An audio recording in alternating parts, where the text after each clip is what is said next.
Hello students. आज हमारे 1000 subscribers complete हो चुके हैं और आज हम जो है क्लास 8th के चैप्टर नंबर 5 को स्टडी करेंगे, जिसका नाम है लाइट, रिफ्लेक्शन एंड रिफ्रैक्शन। तो हमारे 1 के सब्सक्राइबर्स होने के लिए thank you so much. Please आप ऐसे ही मेरे चैनल से जुड़ते रहें। I will help you in studies और मैं इसके क्वेश्चन आंसर्स भी आपको टेलीग्राम चैनल का लिंक जो है इसके डिस्क्रिप्शन में ही आपको मिलेगा, वहाँ पे मैं आपको क्वेश्चन आंसर्स इसके शेयर कर दूँगी। Stay connected, subscribe my channel please और वीडियो को अपने सभी फ्रेंड्स तक पहुँचाएँ जो आपकी क्लास में हैं, ताकि उनको भी एक्सप्लेनेशन सुनने के बाद चैप्टर जो है अच्छे से समझ आए। उसके बाद जो है आप अपना पूरा स्टडी पे फोकस करें। अभी चल रहे हैं हमारे एग्ज़ाम्स, तो हम जल्दी से पूरी की पूरी बुक को फिनिश करने की कोशिश करेंगे। तो चलिए इसको स्टार्ट करते हैं। हमारे चैप्टर का नाम है chapter number 5 light, reflection and refraction. Reflection होता है जब कोई चीज़ टकरा के हमारे पास वापस आती है, और रिफ्रैक्शन है जब वो उसी मीडियम में आगे बढ़ जाती है। तो फर्स्ट हमारे पास लाइट का रिफ्लेक्शन है और फिर लाइट का ही रिफ्रैक्शन भी हम स्टडी करेंगे। हम अपने आसपास बहुत सारी चीज़ें देखते हैं, वो हम लाइट के रिफ्लेक्शन और रिफ्रैक्शन की वजह से ही देख पाते हैं। तो चलिए इसका फर्स्ट टॉपिक स्टार्ट करते हैं, reflection of light. So this is our first topic, reflection of light. When a ray of light strike to a smooth surface such as a plane mirror, it bounces off with the same angle with it strike to the surface. अब क्या होता है, जब एक light जो है किसी smooth surface को हिट करती है तो क्या होगा, जैसे कि कोई मिरर है उस पर अगर हिट करेगी, कोई शीशा है उसके ऊपर हिट करेगी, तो क्या होगा, वो लाइट रिफ्लेक्ट हो जाएगी, वहीं से बाउंस बैक हो जाएगी। जैसे हम बॉल फेंकते हैं किसी हार्ड सरफेस के ऊपर तो वो बाउंस बैक हो जाती है। तो इसी फिनोमिनन को बोलते हैं हम रिफ्लेक्शन ऑफ लाइट। और ये एक लाइट की प्रॉपर्टी है जो हमें चीज़ों को देखने में मदद करती है, जिससे हम सभी चीज़ों को देख पाते हैं। अब इसके बाद है when we look into a plane mirror we see ourself image on that. जब हम किसी मिरर में देखते हैं तो हमें खुद की इमेज उसके अंदर दिखाई देती है। तो ये हमें सिर्फ लाइट के रिफ्लेक्शन की वजह से ही दिखाई देता है। तो ये हमारे पास एक डायग्राम है जिसके का मेन पॉइंट हमारे पास है रिफ्लेक्टिंग सरफेस। तो ये वो सरफेस है, यहाँ से हमारी रे ऑफ लाइट आएगी, इसको हम बोलेंगे इंसिडेंट रे। ये हमारे पास इंसिडेंट रे है। इंसिडेंट रे जो है जैसे ही इस पे स्ट्राइक करेगी ये बाउंस बैक हो जाएगी और फिर इसको हम बोलेंगे रिफ्लेक्टेड रे। तो ये इंसिडेंट रे, ये रिफ्लेक्टेड रे, और इनके बीच में अगर हम एक लाइन इमेजिन करें that will be called normal of the plane. तो ये हमारे लिए नॉर्मल होगा। ये जो इंसिडेंट रे है ये बनाएगी इस नॉर्मल के साथ एंगल ऑफ इंसिडेंस, और जो रे हमारी रिफ्लेक्ट होकर गई है वो बनाएगी एंगल ऑफ रिफ्लेक्शन। तो इस तरीके से हमें angle of incident, angle of reflection मिलेगा। इसके साथ साथ रिफ्रैक्टेड रे हमारी ये होगी एंगल ऑफ रिफ्लेक्शन। मैंने आपको बता दिया दैट इज नॉर्मल, ये हमारी नॉर्मल की लाइन है। इसके साथ साथ हमें जो है light reflected from any surface follows the law of reflection. किसी भी सरफेस पे लाइट जो है वो हिट करेगी, वो जो है लॉ ऑफ रिफ्लेक्शन को फॉलो करेगी। अब लॉ ऑफ रिफ्लेक्शन क्या है हमारे पास, वो हम नेक्स्ट पेज पे स्टडी करेंगे। हमारे पास लॉज ऑफ रिफ्लेक्शन है, law of reflection of light. तो क्या होता है, इसके लिए हमें दो लॉ मिलेंगे, दो कानून हैं इसके भी आईपीसी की तरह। तो जैसे the incident ray, the refracted रे and the normal at the point of incidence, ये तीनों चीज़ें जो मैंने पिछले डायग्राम में आपको दिखाया, incident ray, reflected ray and the normal, ये तीनों चीज़ें एक ही सेम प्लेन पे लाई करते हैं ऑन अ प्लेन मिरर और द रिफ्लेक्टिंग सरफेस। इसको आप प्लेन मिरर भी बोल सकते हैं या फिर एक प्लेन रिफ्लेक्टिंग सरफेस भी बोल सकते हैं। तो ये तीनों चीज़ें एक ही प्लेन पे लाई करती हैं, that is the first law. अब सेकंड लॉ है हमारा angle of incidence is equal to the angle of reflection. तो जो एंगल ऑफ इंसिडेंस रहेगा हमारा, जिसको हम आई बोलेंगे, एंगल ऑफ रिफ्लेक्शन जिसको हम एंगल आर बोलेंगे, दोनों सेम रहेंगे एक प्लेन सरफेस के ऊपर। अब नेक्स्ट हम देखेंगे, इसके बाद है हमारा topic characteristic of an image formed by a plane mirror. तो इसके लिए कुछ कैरेक्टरिस्टिक्स होती हैं, इसकी कुछ विशेषताएं हैं जो प्लेन मिरर के द्वारा जो इमेज हमें मिलती है उसकी। सबसे फर्स्ट है अपराइट और इरेक्ट इमेज। अपराइट मतलब हमें the image is formed on the plane mirror is upright, यानी कि हमें वो सीधी दिखाई देगी, बिल्कुल सीधी खड़ी हुई। Literally inverted image is formed. Inverted मतलब उल्टी बनेगी, यानी कि जैसे हमें एम्बुलेंस लिखा हुआ दिखाई देता है, एम्बुलेंस के आगे वो उल्टा होता है शब्दों में, तो एम्बुलेंस जो है वो हमें उल्टा दिखाई देता है। वो इसीलिए दिखाई देता है because the image is formed inverted. उल्टी इमेज बनने की वजह से हमें वो जो अक्षर होते हैं, जो वर्ड्स हैं, वो उल्टे दिखाई देते हैं। उसके बाद साइज ऑफ द इमेज, जो साइज होता है इमेज का, when we stand in front of our dressing mirror do we all find any difference in our height and the height of the image. तो जितनी दूर होगी जो भी ऑब्जेक्ट है वो जितना दूर होगा उससे वो उतना ही दूर हमें दिखाई देगा मिरर के अंदर भी। तो इसकी जो साइज और इसकी जो हाइट है वो सारी चीज़ें डिपेंड करती हैं कि वो सोर्स जो है वो मिरर से कितना दूर है। Distance of the image from mirror, तो जो डिस्टेंस है इमेज का मिरर से वो डबल हो जाएगा, यानी कि अगर आप यहाँ खड़े हैं, जितनी दूरी मिरर से आपकी है सेम दूरी मिरर के अंदर इमेज की भी होगी, यानी कि ये दूरी और ये distance, both the distance will be equal, और ये दोनों ऐड हो जाएंगे तो हमारे पास ये डबल डिस्टेंस हो जाएगा यहाँ से लेकर यहाँ तक, यानी कि ऑब्जेक्ट से लेकर इमेज तक। अब ये वर्चुअल इमेज होती है, इरेक्ट इमेज होती है, और ये एक वर्चुअल इमेज जिसको माना जाएगा। ये इसकी लास्ट कैरेक्टरिस्टिक्स है। अब कितने टाइप का रिफ्लेक्शन होता है वो अब नेक्स्ट टॉपिक है हमारा। तो नेक्स्ट टॉपिक है हमारा टाइप्स ऑफ रिफ्लेक्शन। अब हमारे पास एक तो रेगुलर रिफ्लेक्शन होता है और दूसरा डिफ्यूज्ड रिफ्लेक्शन होता है। तो ये होता है हमारा 3 केसेस दिखाए गए हैं यहाँ हमारे पास। तो देखिए ये हमारे वो 3 केसेस हैं। जैसे प्लेन मिरर में हमारे पास इंसिडेंट रे और ये वाली रे सिर्फ सीधी डायरेक्शन में जाती हुई दिखाई देंगी, तो हमें क्लियर इमेज दिखाई देगी। ये हमारी पिक्चर है, ये हमारी इमेज है। अब इसके केस में जब हमारा मिरर जो है वो फ्रॉस्टेड या फिर थोड़ा सा उखड़ा उखड़ा सा है, तो उसमें हमें ऐसी इमेज दिखाई देगी, ब्लर होगी जो कि। और दूसरा थर्ड केस में हमारे साथ ऐसा होगा जो हमारा सरफेस है वो बिल्कुल ही रफ है, तो उसके केस में हमें इमेज बिल्कुल भी दिखाई नहीं देगी। यानी कि हम सीमेंट के अंदर थोड़ी ना अपना फेस देख सकते हैं। We can see our face only in the plane clear crystal mirrors, not in that blur images like this. Okay, तो इस तरीके से हम जो है अपना इमेज जो है वो नहीं देख सकते।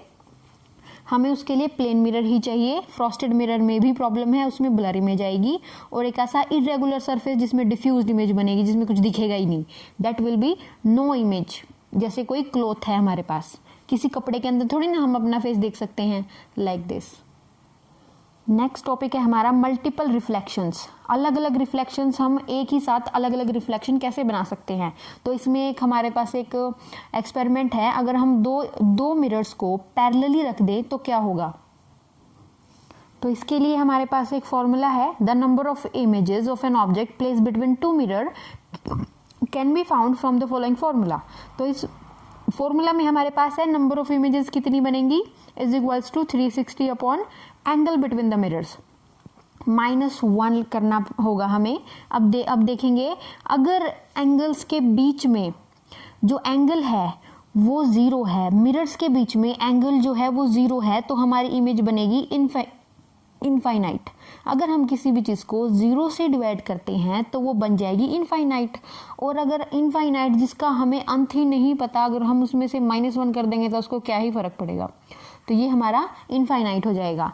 When the angle between the mirror is 90 degree, जब मिरर्स के बीच में एंगल जो है वो 90 डिग्री होगा, तो हमारी क्या इमेज बनेगी, कितनी इमेज बनेगी 360 अपॉन 90, इसको हम डिवाइड करेंगे 4 आएगा, 4 - 1 ये वाला माइनस इज इक्वल टू 3। तो हमारे पास 3 इमेजेस आएंगी इस केस में। अब इसके यूजेस कहाँ कहाँ होते हैं, एप्लीकेशन ऑफ मल्टीपल रिफ्लेक्शन, जहाँ हमें एक से ज़्यादा मिरर्स का इस्तेमाल करना पड़ता है। एक तो पेरिस्कोप में, ये पेरिस्कोप है हमारे पास। इसके बाद इन क्लाइडोस्कोप में भी उसमें तो 3 मिरर्स का इस्तेमाल का यूज़ करते हैं हम। इसके बाद इन अ सैलून और अ बार्बर शॉप में क्या होता है, जब आप अपने हेयर कट करवाने के लिए जाएंगे तो आपको पीछे भी मिरर दिखेगा और आगे भी मिरर दिखेगा। और नेक्स्ट है मिरर मेजेस। मिरर मेजेस आपने कई बार देखा होगा ना कि कई बार जब हम किसी ऐसी जगह जाते हैं जहाँ पे बहुत सारे मिरर होते हैं, किसी मिरर में हमारी रिफ्लेक्शन दिखाई देती है, हम जाते हैं तो हमें बहुत सारी इमेजेस हमारी एक साथ हमें दिखाई देती हैं। वो एक उसमें हमें लगता है कि हम इनफाइनाइट जगह पे हम दिखाई दे रहे हैं, वही होता है हमारा मिरर इमेजेस। तो ये हो गया हमारा ये वाला टॉपिक यहाँ पे फिनिश। अब हम आएंगे रिफ्रैक्शन पे। अब रिफ्रैक्शन क्या होता है? सो नेक्स्ट टॉपिक है हमारा रिफ्रैक्शन ऑफ लाइट। रिफ्रैक्शन वो फिनोमिना है जब रे ऑफ लाइट जो है, एक लाइट की बीम या फिर रे ऑफ लाइट अपना मीडियम चेंज करती है। फॉर एग्जांपल हवा से पानी में जाएगी, गैस में जाएगी या फिर से हवा में जाएगी। इस तरीके से ये हमारा फिनोमिना रिफ्रैक्शन ऑफ लाइट कहा जाता है इसको, जब जो रे ऑफ लाइट है वो थोड़ी सी बेंड हो जाती है। आपने देखा होगा ना कि पेंसिल अगर हम किसी ग्लास के अंदर डाल दे और उसमें पानी भर दे तो हमें लगता है कि पेंसिल हमारी टूट गई है। तो ये वाला जो हमें फिनोमिना है उसको रिफ्रैक्शन ऑफ लाइट बोलते हैं। तो ये हमारा रिफ्रैक्शन वाला टॉपिक है। इसके अंदर changes in the direction of the path of a ray of light when it travels from one medium to another। तो जब वो एक मीडियम से दूसरे मीडियम में ट्रेवल करती है लाइट तो उसको हम रिफ्रैक्शन बोलते हैं। और जब लाइट जो है बेंड हो जाती है तो हम उसको रिफ्रैक्शन ऑफ लाइट बोलते हैं। It happens because the speed of light changes when it travels from one medium to another. ऐसा इसलिए होता है क्योंकि लाइट जो है वो एक मीडियम से दूसरा मीडियम चेंज करती है तो उसकी स्पीड जो है उसमें फ़र्क आता है, दैट विल बी चेंज्ड। तो light travel slower in the denser medium. जैसे जैसे मीडियम की डेंसिटी ज़्यादा होती जाएगी तो लाइट जो है वो कम ट्रेवल करेगी, उसकी स्पीड जो है कम होती चली जाएगी। तो जो स्लोएस्ट होती है वो सॉलिड स्टेट मैटर में होती है, स्लोएस्ट, और स्लोअर होती है लिक्विड में, और फास्टेस्ट होती है गैसेस के अंदर। It is because of the difference in the intermolecular space of solid gas and liquid. तो ये होता है क्योंकि जो मोलिक्यूल्स होते हैं ना सॉलिड लिक्विड और गैसेस के, उनके बीच में बहुत डिफरेंस होता है, अलग अलग टाइप का डिफरेंस होता है। इसी वजह से लाइट भी जो है वो रिफ्लेक्टेड अलग अलग तरीके से उसमें होगी। तो इसके लिए ये है हमारा एयर के अंदर आती है रे ऑफ लाइट, तो उसकी डायरेक्शन ऐसे रहेगी। जैसे ही वो वाटर में एंटर करेगी वो थोड़ी सी बेंड हो जाएगी, गैस में जाएगी थोड़ी और बेंड हो जाएगी, लेकिन जैसे ही वो एयर में वापस आएगी तो उसकी डायरेक्शन वही हो जाएगी जो यहाँ थी, एज इट इज़ डायरेक्शन आएगी क्योंकि मीडियम सेम है। जैसे ही मीडियम चेंज होगा उसकी जो एंगल ऑफ इंसिडेंस है वो और एंगल ऑफ रिफ्लेक्शन है वो डिफरेंट आएगा हमारा, जैसे ही हम मीडियम को चेंज कर देंगे। नेक्स्ट टॉपिक है हमारा डिस्पर्शन ऑफ लाइट। अब डिस्पर्शन ऑफ लाइट क्या होता है? अब लाइट जो है वो हमारे पास वाइट लाइट होती है, सोर्स ऑफ लाइट होता है हमारे पास। ये हमारे पास एक स्लिट है, स्लिट का इस्तेमाल हमने इसीलिए किया है ताकि हमारी जो रे ऑफ लाइट है वो हमें सिर्फ स्ट्रेट डायरेक्शन वाली हमें मिले। अब क्या है, हम एक प्रिज्म को रखेंगे इसके रास्ते में, लाइट के रास्ते में, और इसमें से हमें लाइट की अलग अलग जो डिफरेंट कलर्स से मिलके लाइट बनी है वो कलर्स हमें दिखाई देंगे। और इन कलर्स को याद करने का सबसे आसान तरीका है VIBGYOR. V violet, I indigo, B blue, G green, Y yellow, O orange and R red. तो ये विबग्योर बनेगा हमारा। तो इसको हम बोलते हैं स्पेक्ट्रम। ये जो हमारे सामने अलग अलग कलर्स आएंगे इसको हम बोलेंगे स्पेक्ट्रम। और ये जो सेपरेशन है ना वाइट लाइट का अलग अलग डिफरेंट कलर की लाइट्स में, इसको हम बोलेंगे dispersion of light. It is very interesting topic. आपको रेनबो भी जो है वो इसी वजह से दिखाई देता है क्योंकि हवा में जो है ऊपर जो ड्रॉपलेट्स होते हैं ना, पानी के वाटर ड्रॉपलेट्स होते हैं, उनकी वजह से हमें जो है लाइट रिफ्लेक्टेड होके हमारे सामने आती है पानी के क्रिस्टल में से, जिसकी वजह से हमें जो है लाइट का अलग अलग कलर हमें दिखाई देता है। That is called rainbow. अब जो है दोबारा से वाइट लाइट प्रोड्यूस की जा सकती है क्या? इसको हम फिर से कन्वर्ज कर सकते हैं? यस, बिल्कुल कर सकते हैं। अगर हम इसके सामने दूसरा एक और प्रिज्म रख दें, अपराइट की बजाय उसको हम डाउन की तरफ उल्टा करके रख दें, तो हमें वापस से वाइट लाइट मिल जाएगी। सो नेक्स्ट हमारा टॉपिक है ह्यूमन आई, यानी कि हमारी आँख। ये काफ़ी कॉम्प्लेक्स स्ट्रक्चर होता है हमारा। इट हैज़ मैनी पार्ट्स, इसमें बहुत सारे पार्ट होते हैं दैट वर्क टुगेदर, जो एक साथ मिलके काम करते हैं and help us to see this colourful world around us. तो ये जो है सारे पार्ट्स मिलके काम करेंगे और हमें अपने आसपास की खूबसूरत दुनिया को देखने का मौका मिलेगा। अब इसमें जितने भी पार्ट्स हैं, जो मेन पार्ट बताए गए हैं, वो इस डायग्राम के अंदर हैं। आपको ये डायग्राम जो है अपनी नोटबुक में बनाना अच्छा रहेगा। You will learn everything about an human I. Okay, so let's start it's study. तो सबसे फर्स्ट है हमारे पास सिलेरी। तो सिलेरी मसल्स जो हैं वो ये वाली मसल्स होती हैं हमारी, ये वाली मसल्स देखो यहाँ पे, ये वाली मसल्स हैं जो हमारे लेंस को होल्ड करके रखती हैं, यहाँ से भी और यहाँ से भी। नेक्स्ट है हमारे पास clara is the white part. ये वो वाइट पार्ट होता है हमारा, ये बाहर वाली परत जो होती है ये वाइट पार्ट है, जो हम जिसकी वजह से आई जो है हमें इसका बाहर वाला एरिया जो कवर करके रखती है आई को, ये हमारी आँख के अंदर वाले हिस्से को प्रोटेक्ट करती है। इसके बाद है हमारे पास कोरोइड। कोरोइड जो है वो ऑक्सीजन देता है हमें और नरिशमेंट देता है हमारी आँख को और हमारे रेटिना के डिफरेंट लेयर्स को। अब नेक्स्ट है हमारे पास रेटिना। रेटिना क्या होता है? रेटिना ये वाला पार्ट होता है हमारा, अंदर वाला पार्ट होता है रेड कलर का जो इसमें दिखाया गया है। इसी पे हमारी इमेज बनती है और ये इमेज यहाँ पे बनती है तभी हमें दिखाई देता है। इसके बाद आती है हमारी ऑप्टिक नर्व्स। ऑप्टिक नर्व ये वाली नर्व्स होती हैं सारी, देखो ये वाली नर्व होती है इधर, ये ब्लू कलर की जो हमें दिखाई दे रही है, इसमें ब्लू कलर है। तो ये ब्लू कलर की ऑप्टिक नर्व्स होती हैं जो इम्पल्स हमारे आँख से सिग्नल को हमारे ब्रेन तक लेकर जाती हैं, ये वो वाली नर्व्स हैं। इसके बाद फोएविया एंड मैक्यूला। फोएविया और मैक्यूला हमारे यहाँ पे एक छोटा सा पार्ट होता है। ये इसकी वजह से जब कभी भी हमें पढ़ना होता है, जो कि आप अभी कर रहे हैं, रीडिंग कर रहे हैं, ड्राइविंग कर रहे हैं, या फिर किसी चीज़ की फाइन डिटेल्स को देख रहे हैं, उसका इस्तेमाल तब होता है हमारा, इन चीज़ों से यहाँ पे इस्तेमाल होता है। इसके बाद है हमारे पास लेंस। तो जो